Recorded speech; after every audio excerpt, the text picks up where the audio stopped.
Malgré le froid qui va donc faire son retour cette semaine en Provence, c'est le moment pour planter, pour bichonner nos jardins. Alors justement, que planter cette saison? Les tendances, c'est avec Julien Mancini. Cette semaine, les clients affluent ici à Aubagne dans cette pépinière. Après un hiver où la fréquentation a diminué de près de 100 passages par mois à cause du mauvais temps, les Provençaux font leur retour en mars et pour cause avec l'arrivée des beaux jours. C'est la période idéale pour planter les fleurs et arbustes qui garniront terrasses et jardins provençaux cet été. Mais alors qu'il y a quelques années, les jardiniers en herbe plébiscitaient plutôt des plantes qui nécessitaient beaucoup d'entretien et beaucoup d'arrosage. Aujourd'hui, les critères de sélection ont quelque peu changé. Écoutez.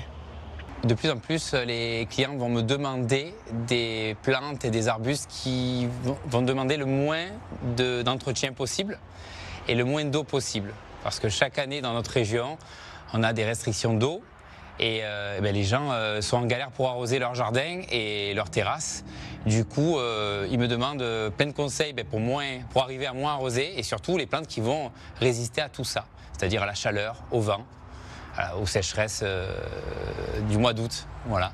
Si vous plantez dès aujourd'hui, privilégiez plutôt des plantes rustiques qui tiendront en cas de chute des températures. Sinon, pour le reste, attendez la mi-avril pour être sûr que vos plants restent en bonne santé.